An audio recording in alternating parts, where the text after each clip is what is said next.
Life is a series of unscripted experiences that forge us into unique individuals. These are the experiences and stories of those who possess the will, beliefs, and fortitude required to overcome obstacles, pursue their passions, and achieve success. Welcome to the HawkCast with your host, AJ Hawk.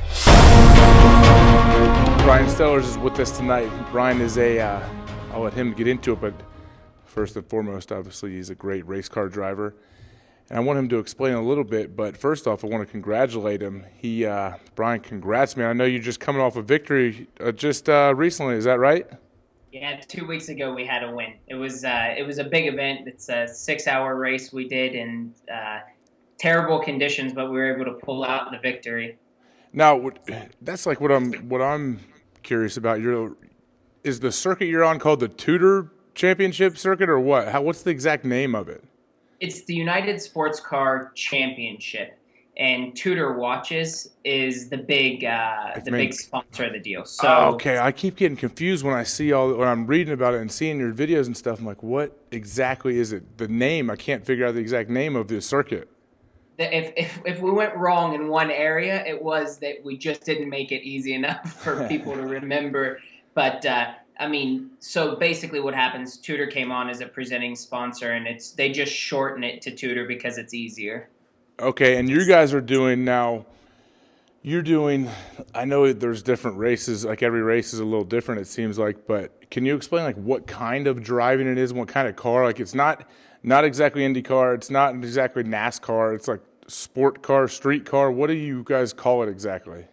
Yeah, so what we do is sports car racing, and it's pretty unique, say, to IndyCar or NASCAR, and we're a little bit more relatable to kind of everyday public. Most of the time what you'll see is Porsches, Corvettes, BMWs, and these race cars, they're based off of what you would, the 911 you would buy out of the dealership, except they're bigger, badder, more race prepped, right? So they're based on the same geometry, like where everything mounts up, but it's a complete race car. Bigger brakes, bigger engine, better shocks, the whole thing. So, if you were to put a street car and our race car on the same racetrack, there'd be probably a 45, 50-second difference between the two in lap time.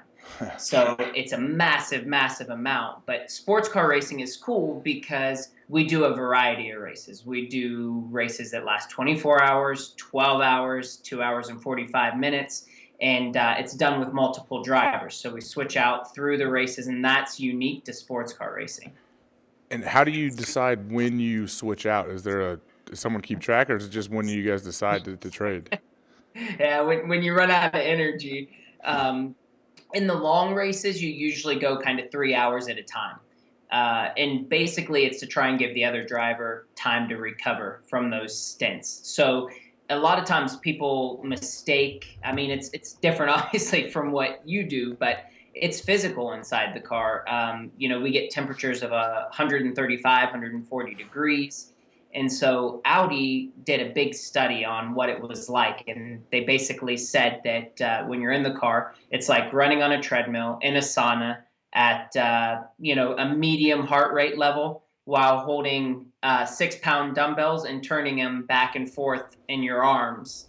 Meanwhile, having 6 to 8 pounds on your neck moving back and forth. So it is physical, and mentally it's draining.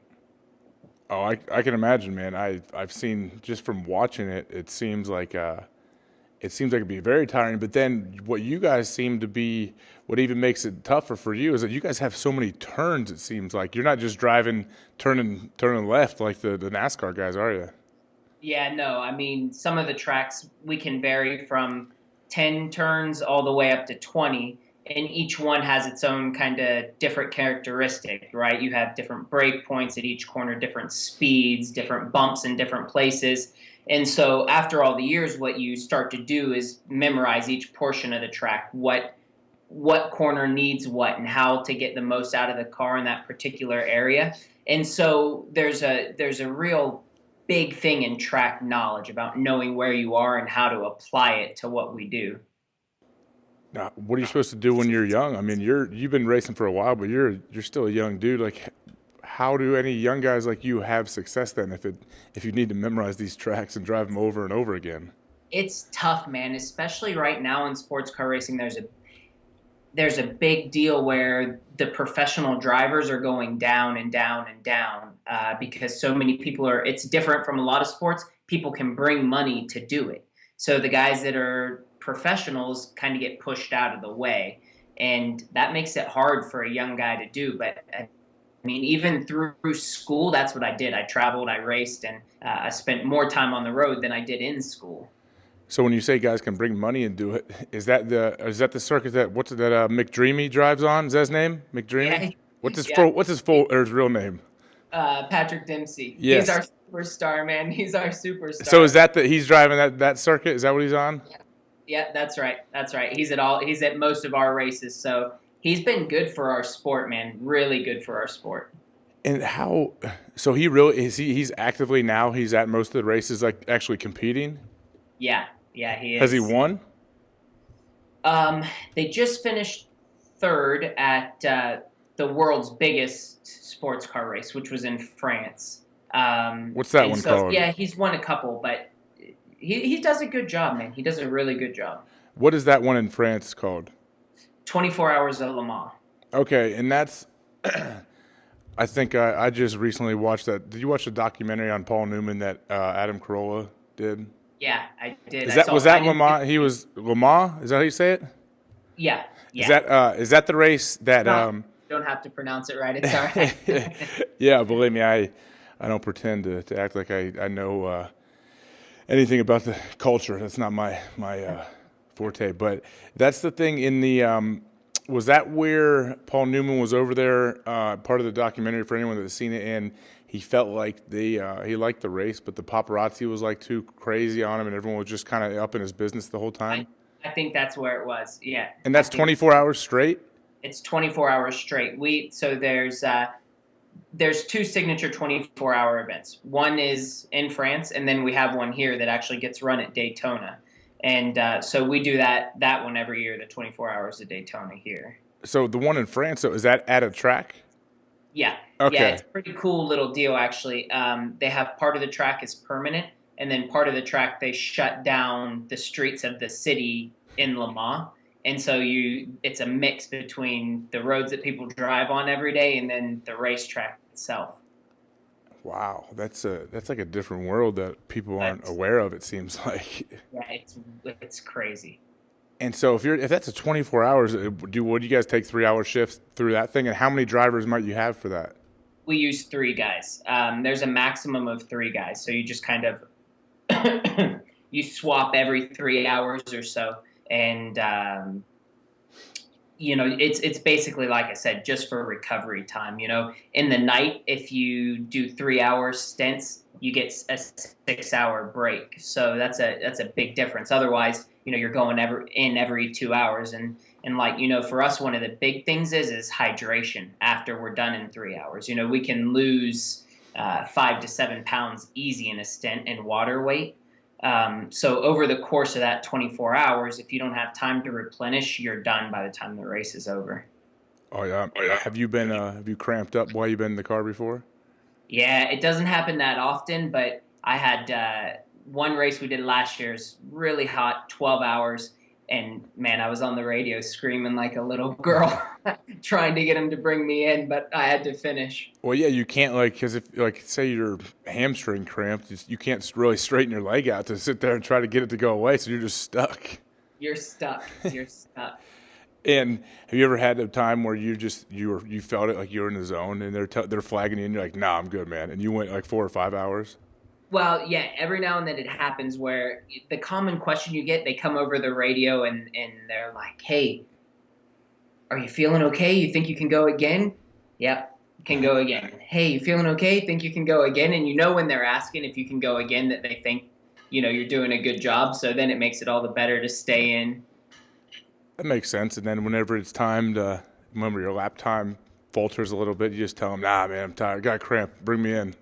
Time to get out. Give me a 6-hour break, and your partner's on the sidelines yelling and screaming. Yeah. That's the tough part is at the end of a stint, right? When we swap from driver to driver, So we come in the pits, and one driver out of the car to the other driver in the car, unbelted to fully belted in, we can do in 15 seconds. So imagine in your street car, coming in, hopping out, another guy hopping in, but we have 5-point harness, full belts, and a helmet on. And so we're in and out in 15 seconds in the car. So at the end of a stint, when you're tired, making sure you get the guy's belts buckled right and his radio plugged in, it's tough. And yeah, I can imagine. So that's just like having a pit stop that they show like a NASCAR guys doing where they time them. I'm sure you guys practice that. Yeah, we practice it. The guy I drive with now, we've been together for like 6 years, so we don't have to practice anymore. But in the beginning, you practice every weekend, every race. Okay, is your guy you're with now? Is that Wolf Hensler? Wolf Hensler, yeah. And how did you get paired up with that guy? He looks like a rough character. Yeah, he's German. Yeah. He's a good guy, man. It was a pretty interesting deal. I was with the company I am now with Falken Tire, and he's one of 9 factory Porsche drivers worldwide. And so the team runs a Porsche, and they offered him to go along with me in the pairing as part of the deal for the team purchasing the car. And we worked good together from the beginning. We started winning races and got along, and it was just something where the continuity built, and it ended up being a good pairing after all these years. So whenever you drive, are you driving with him and that team Porsche or whatever? Yeah, 99% of the time. 99% of the time. I mean, I have to guess it's not so different from any other sport, right? I mean, we're lucky. It's probably a little bit like a quarterback, right? A lot of times they get the show, right, and the drivers do too. But our guys do all the heavy lifting, right? I mean, you got to have a team that works together, and it's important. They're the ones that make your car winnable or not. Is that something that, I mean, is that real for a guy like me that doesn't know anything about cars at all, let alone people racing? When people talk about their car being, it was a little tight or whatever, and they just felt like they had a good car, they didn't have a good car. Is that something you can feel like right when you get in for a race? Yeah, pretty immediately. But when we lead up to the race, we get kind of 2 or 3 days of practice that lead up. And those 2 days basically are spent on trying to get the car better handling, right, to make sure it turns better or the rear doesn't slide as much. And you can generally tell that within kind of 2 or 3 laps, the changes you make, if they're better, if they're worse. And sometimes they can be, massive changes in lap time, anywhere from a half second, sometimes more. Now, how does that work for multiple drivers, though? Because I would imagine each driver have your own, like, exact way you want the car set up. That's where the continuity comes in, right? You learn over the years, like, I like the car a little bit one direction compared to, say, what Wolf does. He likes it a little bit the other direction. So when I drive, I can easily come in and say, hey, this is a good change for him, but not a good change for me. So we need to meet somewhere in the middle, and he can do the same. And that takes time in building and learning how to be able to drive what the other person drives and to be able to deal with it. Some weekends, the way he wants it is faster, and I just have to deal with it. And sometimes the way I want it is better, and he's got to suck it up. So that's where the being a good teammate comes in. Now, in that circuit, I can imagine just from hearing that do a lot of teams split up or a lot of guys come together? Like, is there a bunch of turnover with guys that drive together? There can be, man. I mean, if people butt heads, they don't get along. You can see people go different directions. It's not all that uncommon that if a team has 2 cars and say 4 drivers, that the groupings aren't working and they swap the guys around until they get the right pairings and try and make it all work. Wow. So could a team have 2 cars in the same race? Yeah, they can. So like in our deal, we only run 1 car, but Corvette has a factory team, Porsche has a factory team, BMW, they all run 2 cars. But our program's a little bit different. It's funded by a tire company, by Falken Tire, And so they just fund one car to race. Okay, but what if a team, say you guys did have 2 cars and 4 drivers, can you switch mid-race? No, you have to declare before the race. Okay. So the pairings are declared before the race starts. So you enter the car with the drivers. If something were to happen with one of the drivers, you can swap them around, but there's some leeway. But for the most part, once it's entered, that's the way it stands.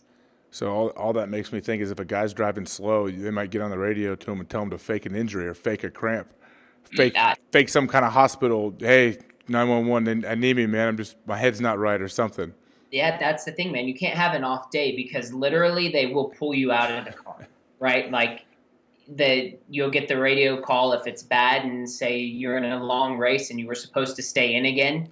You'll get the call that says, hey, we're going to pit this lap, driver change. And, people can say, but I was supposed to stay in one more. I was supposed to stay in. Yeah, that's all right. We're going to pull you out. We're going to put in the next guy. And, you don't want that call, man. That's a bad call.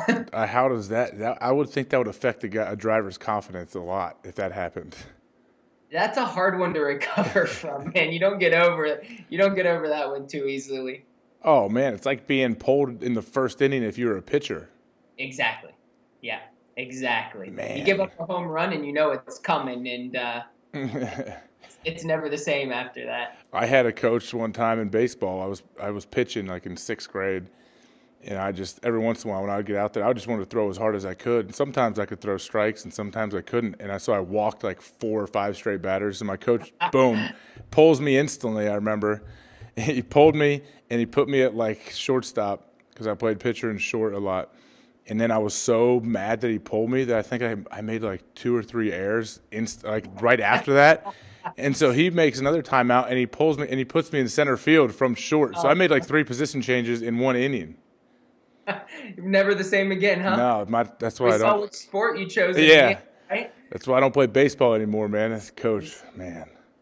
Looking back now, though, he made the right decision. My head was not in it. After I walked all those, I think I might have hit 2 batters and walked 3 in a row, and he just saw the look on my face, and he knew to get me out of there. I think football worked out all right for you.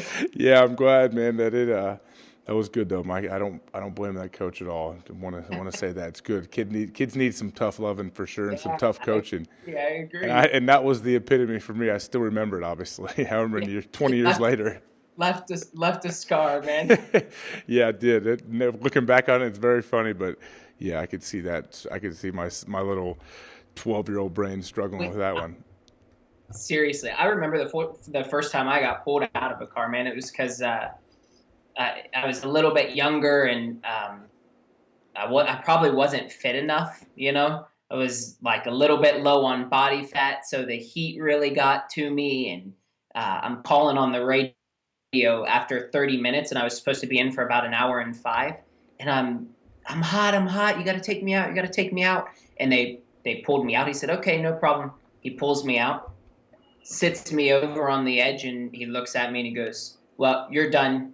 And I'm like, for how long? He's like, this race and the next one, at least until you can figure out if you want to drive or not. So he sat me for a race and a half, and I'm like, that was it for me. I haven't tapped out since. It didn't matter how bad it is.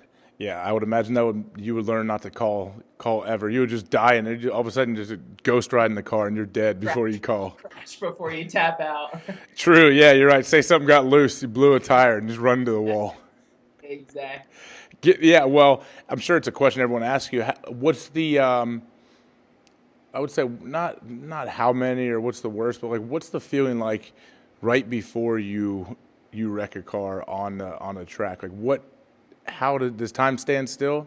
Yeah, it goes so slow, man. One of my worst crashes, I actually blew a tire, oddly enough, and it was at a track called Road America, which is just about 45 minutes south of Green Bay, actually. And there's a corner that's like 125, 130 miles an hour. The left rear tire blew, and car snapped sideways, and everything stopped. And you go, shit, I'm crashing. There's and nothing you can do.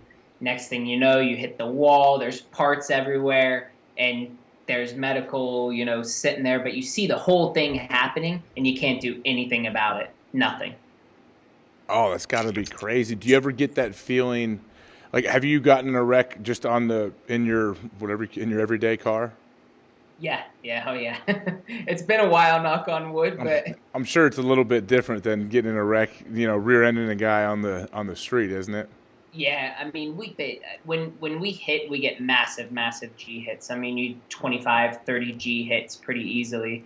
After that one, it was on my birthday. We went out to celebrate that night. I didn't have anything to drink because the doctors are like, hey, you may have a concussion. You want to take it easy. I woke up the next morning and didn't remember anything about the whole night. So, I mean, they're big hits. Oh man, and do you guys now? I know after Dale Earnhardt died, is it called the Hans device? Yep, it is. Are you guys all required to wear that now? What is it? I mean, what does that do?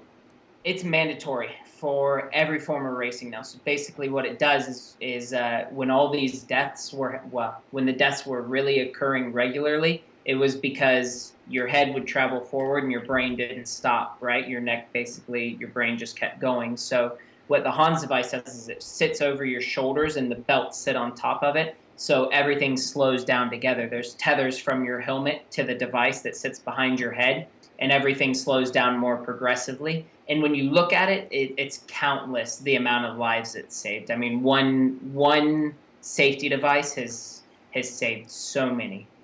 So you're saying your head would be moving forward, and your brain couldn't catch up with it?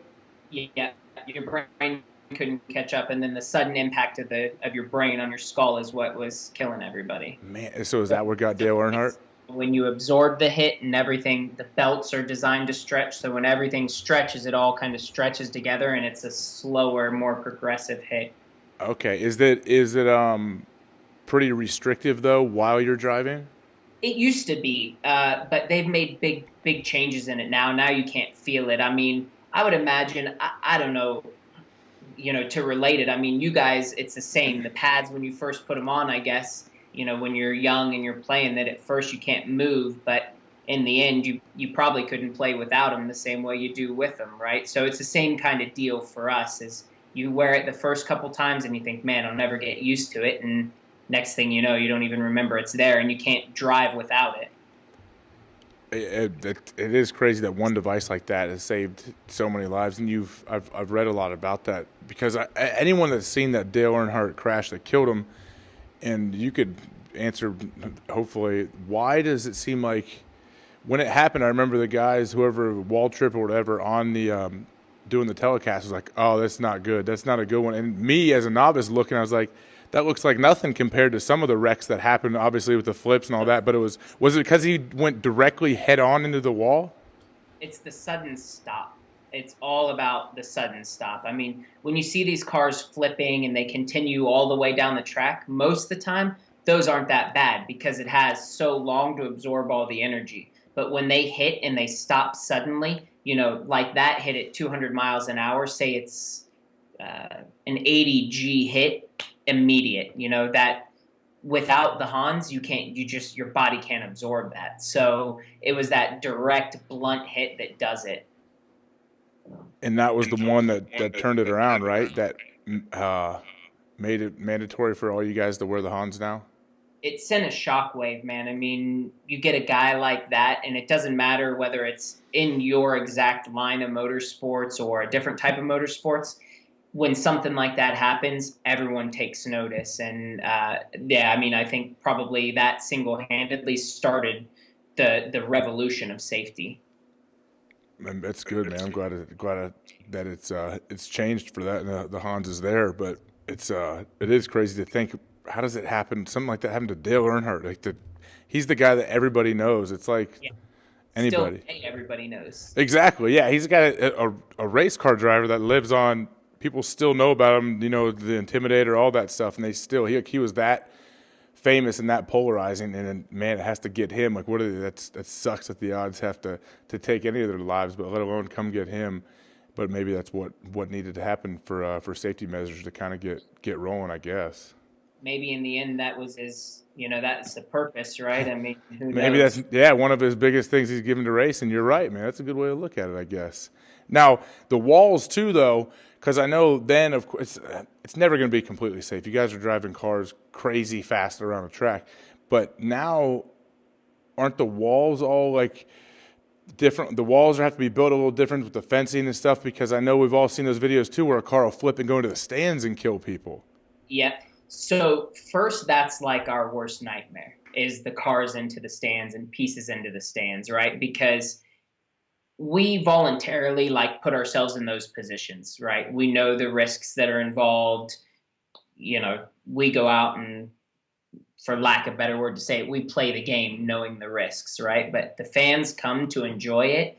And when you start seeing the fans get hurt, that's scary, man. You hate to see that. So a lot of changes have been made with the fencing to help keep parts out. The walls for NASCAR change, but for us, they haven't really been affected. Like a lot of the times we can't do anything. Some of our biggest races and the biggest spectator events we get are street courses, like Long Beach Grand Prix.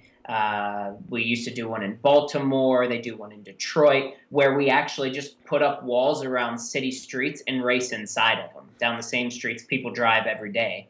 And there's not much you can do in those situations. Yeah, but hopefully they better not let people stand directly on the other side of the wall. Stand right there.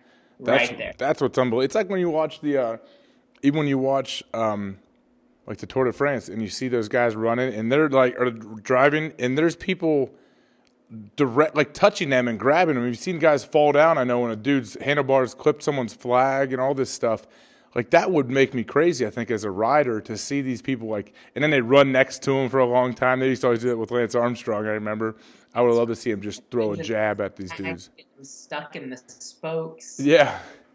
Nuts. So for someone to stand that close to you guys driving these cars, like what's your braking and gas, whatever. What's your average speed for a normal road course? It depends. I mean, we don't really have a normal. There's so many different types, but I would say when you put it all into perspective, the first thing everyone asks is, how fast do you go? And our top speed isn't phenomenal, right? I mean, we do 165, 170. So everyone expects, 220, something like that. But what it does really well is it corners and it decelerates. So we can go from 160 to 50 in 150 yards, 100 yards. So, I mean, we stop fast and we corner quick. So we can stop at, about 2.5 Gs and corner about the same, which, I mean, that's a lot. Yeah, that is. And trust me, 165, 170. People can try to act tough and act like that's nothing. Yeah, right, man. That is crazy, especially to be hitting that while you're, like you said, you're cornering and stopping and everything. Between walls, two city streets wide. Yeah, with guys, 3 inches to your right and left. Yeah. Exactly. Any of us that know any of what that speed is like is when one of our idiot buddies has a car that's fast and he tries to get on like a country road or something and see how fast he can get up to, and maybe 120 or something guys can get it up to, and it's the seat. Yeah, and it's terrible and super scary. I'm like, all right, man, I'm not in middle school anymore. I'm done. I'm too old for this. Yeah, I got kids. How stupid am I if I sit here just because you want to act like your car is cool? Yeah, exactly. I'm like, get me out of here. I'm not doing this with you amateurs. Maybe a professional like you guys that knows what you're doing. You got to come to a race, man. I know. I need to. My grandpa was really big into racing. I mean, my name's AJ. I was named after AJ Foyt, actually. Oh, really? Yeah. My grandparents were huge race car fans. It still is. My grandpa used to build his own karts and drive around like the dirt track races. And so my full name's Aaron James, but they just came up with a name to give me because they called me AJ from day one. And my parents, so AJ Foyt is the guy that I've kind of been named after. And so I've learned about him just through my own name. That's pretty cool. We have Clay Matthews was one of our grand marshals at one of our events. Where was that one? Long Beach. Okay. And I think it was through his Muscle Milk at the time, the connection, because they sponsored a car. The owner of Muscle Milk used to race, and so he had a team, and they came out, and he waved the green flag for the start of our race. Nice. He didn't get in the car and drive? He might have. I don't know. He might have. Well, do you guys have a pace car? Yeah, yeah. Yeah, I mean, because you guys still do. You drive at regular oval tracks as well, don't you? Some of the races like Daytona, we run parts of the oval and then come off and run into the road course. Okay, because you won at the Brickyard, right? I did, yep. What was Yep. that track like then? It's crazy. So, I mean, Indy is our Super Bowl, right? I mean, I grew up dreaming about racing at Indy, winning at Indy, and while it wasn't the 500, you still are at Indy and racing.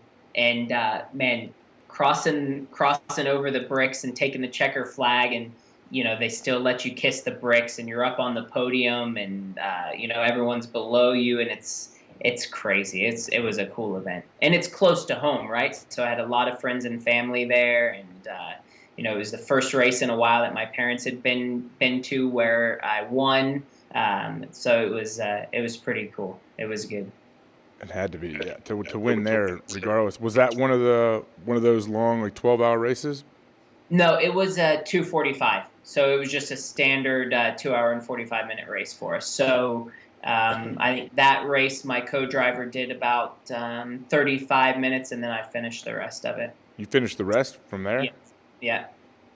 So you get that's the best part, if you get to be the anchor, like the Michael Phelps of the race. Yeah, you always want the ball in your hands at the end, right? Yeah, you want to be the guy that finishes and gets to climb out of the car right when you win after you cross the finish line. And I don't know how you guys' windows are set up. Do you unbuckle do you have the little nets? We're solid windows. Oh, can they go up? Can they go up and down? No, they're locked. So Okay. That's where some of the heat comes from. It's there's it's plexiglass and glued to the door frame, so we're stuck. Now, the reason is you guys don't have air conditioning, right? We do, but it doesn't work that well. Okay, because I was thinking, why, when they talk about how hot these cars are, I was like, well, is it for a weight issue that they don't want to beef it up to make it, like, keep it comfortable in there for you? Horsepower. It's all horsepower. So Okay.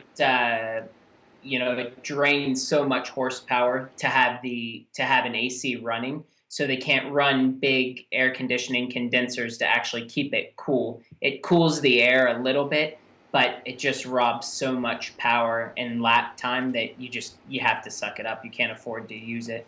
Okay, I never knew that. I just knew it was always hot, but I'm like, I just assumed it was a weight issue. So that's good to know. It's a horsepower thing. Now, what about, do you guys have like little hydration tubes into a water tank or something? I see that through the helmets. Yep, we do. We have a drink bottle system we use to try and keep hydrated. It's actually pretty simple.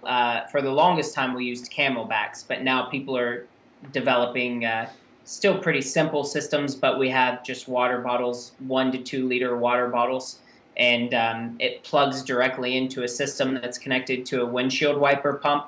Push a button, and it pumps the water into our helmets. Oh, okay. I didn't know that. I didn't know you had a little pump set to it. Okay. It sounds stupid, right? But everything that you do in the car, and again, I know it sounds dumb, but drains energy, right? So if you have a water bottle and you're sucking the water out all the time, then it's constant. You don't have as much time to drink. The straightaways aren't that long. You have 8 to 10 seconds. So if you're sucking the water out of the bottle, you can't drink as much, you can't drink as frequently. So it's all the small stuff that they've done over the years to help make the driver comfort better and a little bit easier that's helped. Oh, it doesn't sound stupid to me. It actually makes a lot of sense how you put it like that. Now, what about, you guys just piss on yourself? I'm sure it's a question you get asked all the time, like when people ask astronauts, well, how do you go to the bathroom in space? Like, what do you guys do?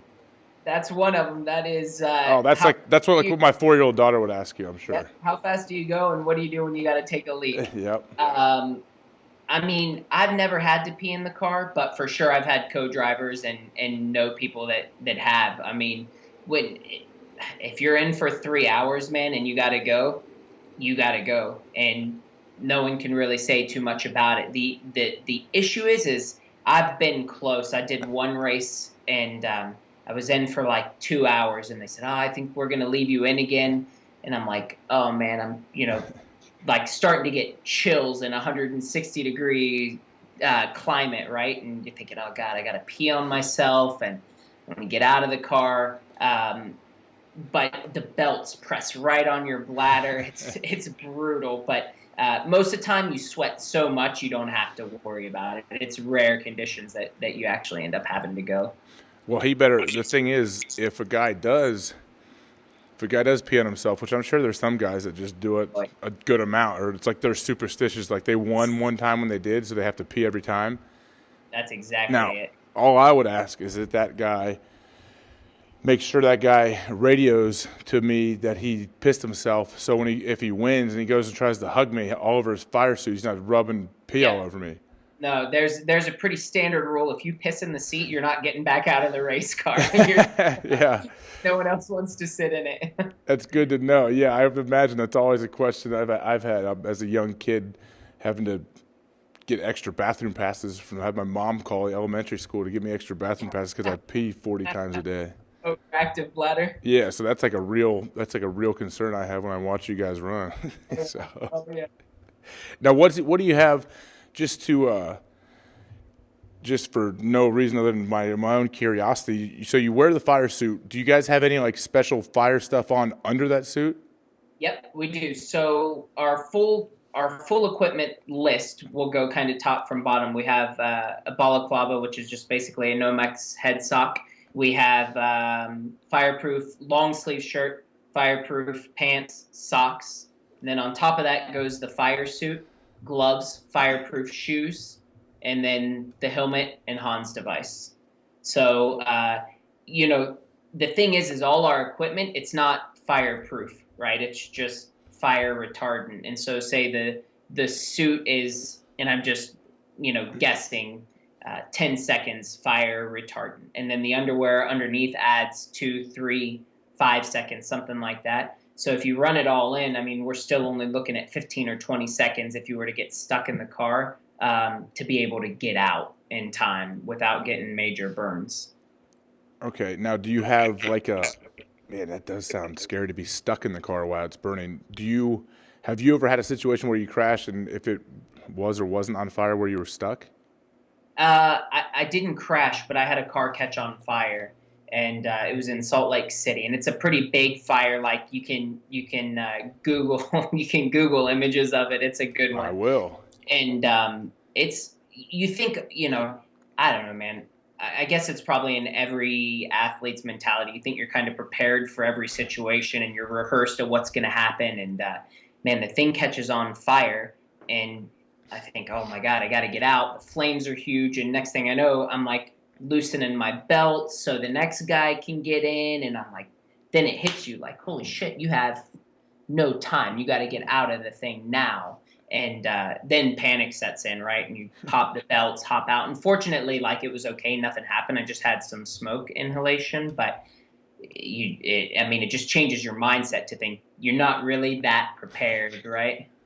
Yeah. Do you have is there any kind of quick release tab you have, or something like how equivalent to a jet having like the ejection seat?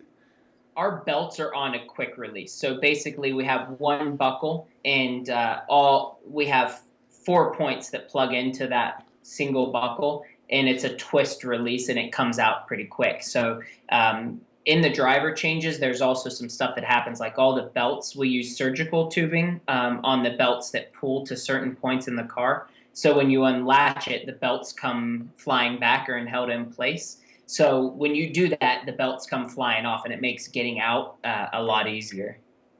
Okay, nice little insider info that none of us would know. Now, a thing that I saw happen 2 years ago, I don't know when it was. What happened, or what are your views on the whole Tony Stewart deal when the guy got out of his car at a dirt track race and was like yelling at Tony, and Tony ended up hitting him, and the guy ended up dying? What happened there? I mean, I don't know that anybody will really know, right? That's like a super vague answer and probably not what you're looking for. But listen, I mean, at the end of the day, we're all so competitive, right? And I mean, it's the same for us as it is for you. You put on your helmet and you're a different person. You're out there to do a job, and you have an ego, and you get pissed off, and everyone's trying to flex their muscles all the time, right? And so he gets in a wreck with this guy. The guy gets mad at Tony. Tony gets mad at the guy. They both do things that they shouldn't have done, and in a different mindset would have never done, right? And probably a million times before this has happened, and nobody gets hurt. But this one time, it's a superstar and somebody that doesn't really have a big following, and it's a big deal now, right? And it is a huge deal, but it's just it's a seriously unfortunate event, right? That it just happened that way. Did they change any rules after that? Because I remember when it was all going down, it was huge national news everywhere, and it was bigger news because obviously Tony's a hugely known guy, but he's also had run-ins in the past, and he's known to be like a hothead, all kind of stuff. And so obviously that doesn't mean he wanted to kill a guy. That's for sure. We all can say that. Yeah. There's a big difference between being a competitor and being sometimes taking it over the edge a little bit and maybe getting in little fist fights with guys than wanting to kill somebody with your car. But have they changed the rules on getting out of your car? Because the race was going on and the guy was completely out of his car standing on a track, like pointing at a guy. And that right there is just crazy to me to think someone would get out of their car during that. I mean, so when you're a kid, man, and I've raced since I've been 9 years old, right? You're always taught, like, don't get out.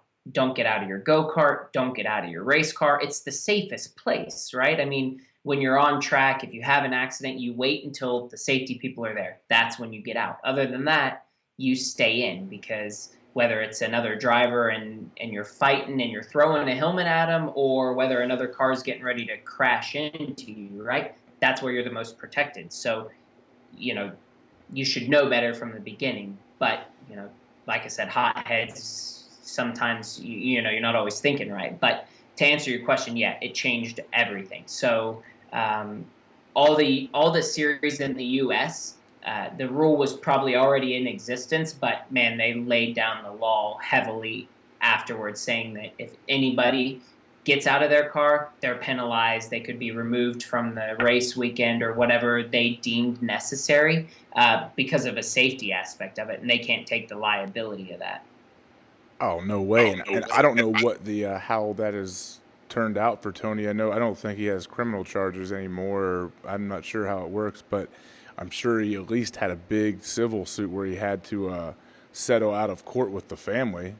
Yeah, I can imagine. And I just, I think at the end of it, he's not a bad guy, right? He's just a bad situation and something.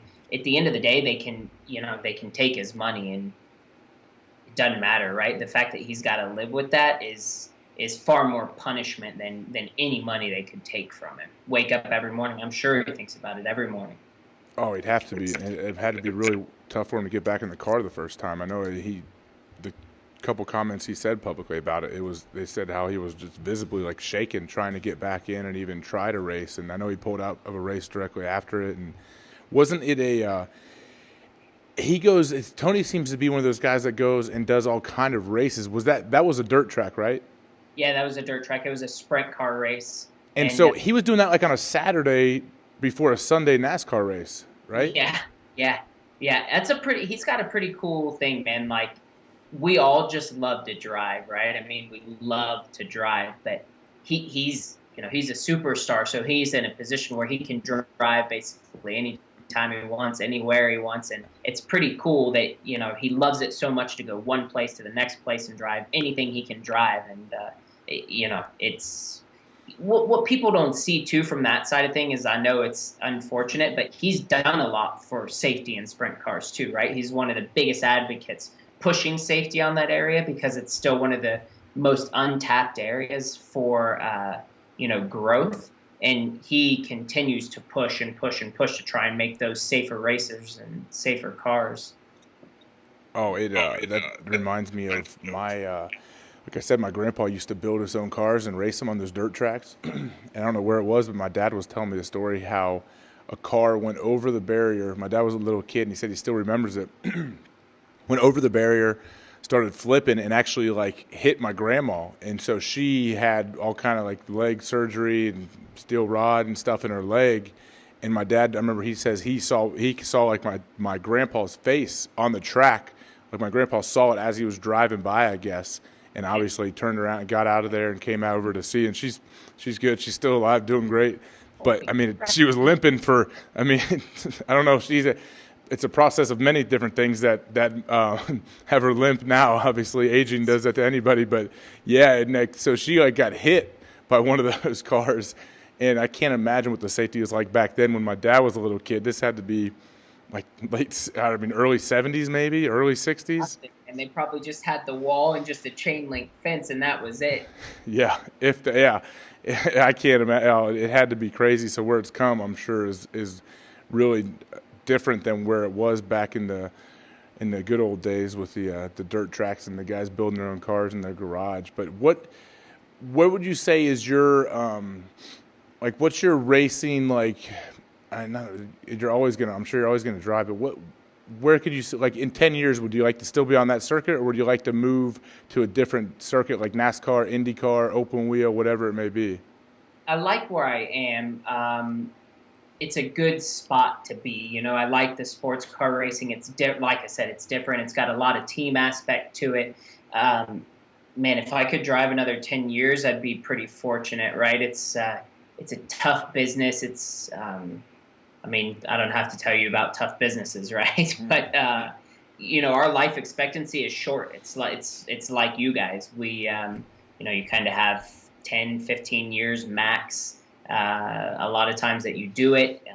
So, you know, every year is, you know, fighting new contracts, new deals, trying to keep a job, trying to get a job. If I could drive for another 10 years, I'd be one of the fortunate ones, right? But I see myself staying in racing somehow. I don't know as what just yet. I'm trying not to think about it too much because I want to keep driving.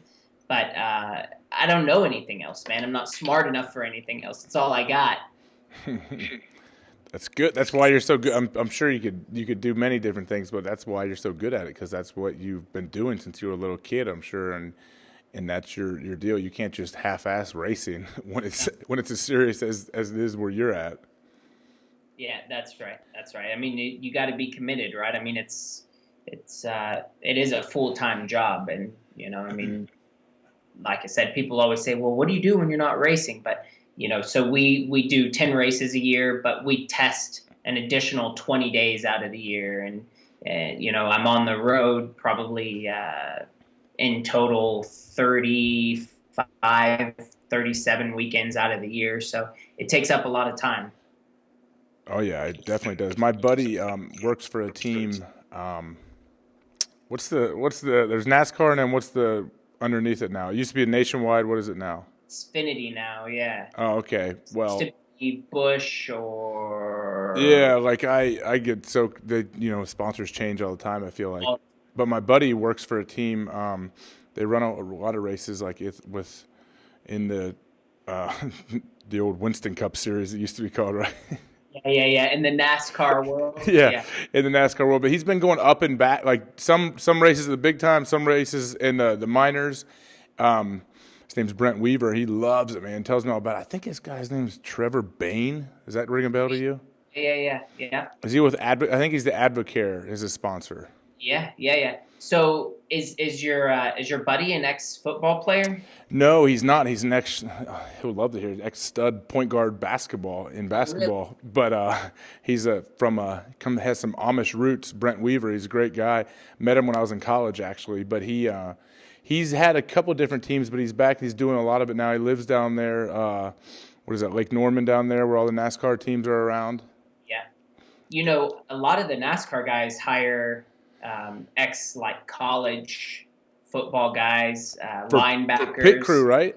Pit crew, yeah. Because, I mean, you guys are athletes, right? They need big, strong guys to go over the wall and do some of that stuff. So it's kind of, I'm a huge football fan, so it's cool to see like some link in between the two worlds, you know? Oh, yeah. I've seen they've done specials on those guys because they repetition over and over and over to practice those pit stops, because it's true. Like every second really does count, and everything needs to be as perfect as you can. But it's like a weird mixture of guys. They got to be agile. They got to be able to run and slide over the hood. Like there's an absolute. What, do they still slide over the hood? Probably not. No, not anymore. Oh, that's just the movies now. Then it destroys the aerodynamics of the car, and they're not as fast. I'm glad you told me that. If my buddy ever let me come down there, I'd probably go slide over his hood and just cause like $80,000 in damage. They might let you. You never know. Yeah, they probably stopped sliding over the hood like 60 years ago, actually. But yeah, they need to, because they got to be strong to jack the car up, and then boom, throw the new tires. Or the tires I know are very heavy in NASCAR and Indy, everything they are. So it's got to be I could see why you'd have to have a guy that'd be weirdly athletic and strong. I'm sure there's a similar build and like athletic type that for those gigs there to be the pit stop guys. Yep. I mean, what people, they know, but they don't really, take into account all the time is how much a second really is, right? I mean, chasing down a quarterback, Michael Phelps swimming, us on the racetrack, like we can put 15 cars out on track and race against 15 cars. And from first to 15th, lap time difference is probably maximum of a half second. 2 to 3 tenths normally, right? So if you come into the pits and your guys can save you a second over the course of 100 laps, it's hard to make that back up, right? I mean, it's hard to close that gap to another car. Well, 100%. I can't imagine what it's like, how tense that would be, and the anxiety those guys would have that are doing the pit stops for you, and then your crew chief, all that stuff. There's just so much money involved, and so much, just everything coming together for those few seconds for those guys that they have to get it right. So I give them a lot of credit. Did you grow up racing with? Didn't you race some of the when you were younger in the other circuits with Danica Patrick? Yeah, we grew up together. Yeah, we grew up racing karts together. I mean, she grew up in the Chicago area, and I grew up in Ohio, but all the races kind of blend together. And so I grew up with a lot of people: Danica Patrick, Ryan Hunter-Reay, who won the Indy 500 last year. It was a good group that whole year I had. I think, people always tell you, oh, it's 1 in 100,000 drivers that make it. But out of my age group and the people I race in, I think, 5 to 7 of us actually made it through to where we could call ourselves professional drivers. So I'm not. You don't need to like say anything bad about anybody, but is Danica like? She's got to be pretty legit, doesn't she, to be able to be out there and not winning yet, but competing with the guys? Yeah, she gets a tough rap, man. I mean, people think that it's an easy job to come in and do, right? But I think she's probably the best woman that's racing right now, right? And it's tough. I mean, it's tough to compare. You think, okay, she's up against a good group of guys, and she didn't grow up doing that, right? She didn't grow up racing ovals. She grew up racing road courses, and it's not the same. There's a pretty specific skill set to each form of racing, and just because you drive doesn't mean that you're going to have that skill set necessarily to just jump right in and do the other things. So, it's tough for people to realize that how much is actually different. I mean, you don't just swap positions in any other sport. So, why would you do that in motorsports? For money, man. Money and fame. That's why you do it. Exactly. They want to. She's got both. Yeah, that's right. Isn't her boyfriend a driver as well? Yeah. So they're not hurting for money. No, they'll be all right. What's a crazy thing that I heard, I don't know how many years ago it was, 3, 4, 5 years ago, I would imagine you would know. The kid who won, oh, yeah, man, I actually think it's very sad. I think the kid that won the Indy 500, and I think he died a year or two ago, but he won. And he was racing for, I think he somehow got into a car late, like he got a gig, like he didn't have a job. I don't know how that works. So you can explain, hopefully, like free agency, whatever. He got into a car and he won the Indy 500. And I think one of his main sponsors was William Rast, like Justin Timberlake's jean company or whatever. And he won. And then I listened to him on an interview a couple months later, and he was talking about how he didn't have. They're like, "So what's your schedule like driving, man?" He's like, "I don't know. I'm a free agent. I don't have a car. I'm trying to figure it out. Like I'm trying to get with a team." And he couldn't like.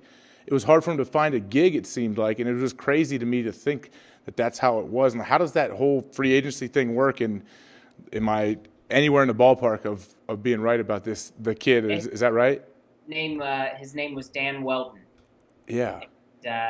He actually, when I first started, he was one of my first driver coaches when I first started racing.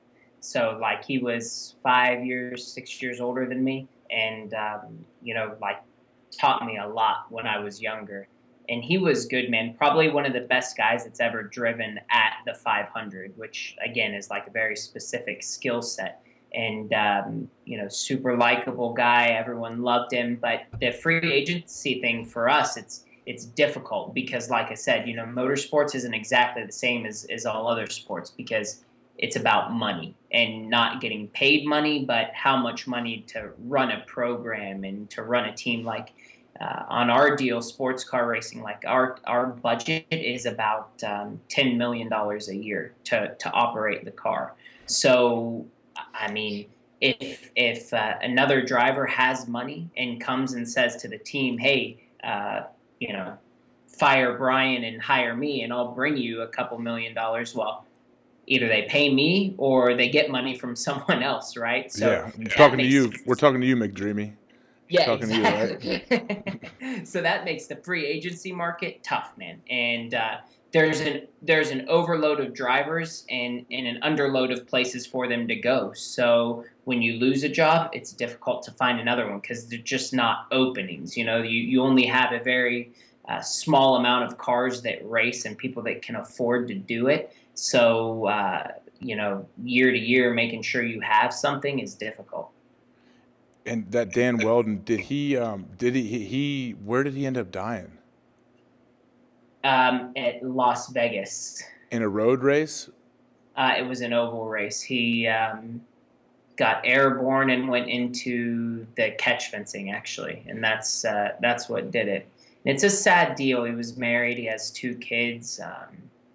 It's just that was another one that really sent shockwaves through the sport because he was such a likable person and such a good face of the sport. And I mean, just kind of a never say die attitude, right? And when we lost him, I think that one hurt a lot. I just remember him from this interview he was doing on a Sirius XM show that I was listening to, and he was just in after he'd won the Indy 500, and he was very likable and very like honest and open and cool, and like I don't know, it just was. And then when I heard he had died, I was like, geez, that's the guy I heard on the interview, and he'd won. It was such a cool story hearing how he won the Indy 500 and everything. Was that? Did he like sneak into a car late, or am I wrong on that one? No, he didn't come late, but it was a 1 race deal, right? Or no, I'm sorry, it was like a 5 race deal. So they'd pick selected races throughout the year, big races, and the 500 was one of them. So he wasn't a full-time guy, wasn't driving all the time, and they put him in, and he won. That's pretty awesome. Man. That shows how good the guy was, right? I mean, hop in a deal that's not full-time and to be able to win the races. It's not easy. It blew my mind, hearing his story because I didn't know. I remember I paid kind of attention to the Indy 500 the last 10 minutes, like most people like myself probably, to see who wins, and then so hearing his story it was sad. I didn't even know the guy, and then hearing how he died, man, it was crazy. But they I'm gonna start to wrap it up here and let you roll. You've been generous with your time, but why do these NASCAR dudes get in these fake fights on TV, by the way? And when I say fake, I mean, like, I understand they're mad at each other, but someone needs to throw some real punches if you're going to do something. Yeah, if you're going to fight. Yes. Period. Plain and simple. Just watch some hockey. They just need to watch some hockey, man. If you're going to go for it, just go for it. I don't know, man. It's funny because everyone laughs like, and this isn't to undermine what these guys do by any stretch of the means, but like everyone says, NASCAR's the WWE of our world, right? Everything's like a little bit dramatic, but they love it, man. They They love it. The fans love it. They love the fights. Well, they have, yeah, of course. And I'm sure, like NASCAR, the head honchos can say they don't like it and start to like suspend guys or whatever they're doing or finding them big money. But behind closed doors, they have to be talking like, "This is great for us, man. Look at this. We're on the top line of Sports Center, like, and this is just a normal, like a run of the mill, middle of the summer race. If there's like a brawl or something, like, even like a thing where they look like two teams are getting together and start yelling at each other, it's going to lead in all the sports shows and get NASCAR that much more pub." Yeah, there you go. And you have Lindsay Zarniak reporting on it live from Sports Center, right? And there they go. It made all the money they need. Yep, and make sure your sponsor is shown in your fight. If you're fighting, make sure that if you're winning, your sponsor better be showing. You better whatever. Yeah, notice they punch with the brand showing on the. That would be good. I know each part of your fire suit costs more money, doesn't it, to sponsor? Oh yeah. Oh yeah. The helmet's prime territory, and each when they sell them to sponsors, this is X amount, this is Y. Take your pick. That someone from these companies that doesn't have as much money as some of these monster companies should think about that. Be like, hey man, we're gonna sponsor some like rogue dude who's got nothing to lose, and we want him to just go start bumping guys out there, and then just dare them to fight and just try to get some TV time. Yeah. Seriously, I mean, there's plenty of sports shows that pick it up now. 100% they would. For everyone that's listening, it's easy money. Yeah. No one would remember though who's going to win that. Who wins that race? They're going to remember who got in that nice fight, and especially if he landed in a punch. Actually. Yeah, exactly. I'm going to think about that. You should make sure you take a cut for that, though, right? For everybody that signs up now and gets somehow trademark this. That's right. I'm gonna talk to some of my friends I have that have some cash in a company and be like, hey man, let's do it. We're gonna start recruiting drivers soon. Good investment for you. Just get a driver, get them all juiced up, get them some testosterone and steroids, and just start shooting them up, and then have them get out there and go crazy and just start dominating guys in fights. Yeah. Well. You've been awesome, man. I really appreciate you. Before I go, my last question for you be: how do you feel about the movie Talladega Nights? Oh man, it's a classic. It's a racing classic. Good. So you like it, right? Oh yeah, of course. Hey man, if you can't laugh at it, then what are we doing? It's awesome, and you gotta love Will Ferrell. Well, he's amazing. Now I love the movie, and I would hope that drivers. Yeah, I'm glad to hear that you like it, because you know how sometimes people think they're too like the holier than thou guys, like, oh, let's put a bad face on our sport or whatever. Like, no man, we're a pretty fun loving bunch for the most part. Like having a good time. Don't take ourselves too seriously. That's good. I'm glad you like it, because I love it. I think everybody likes that.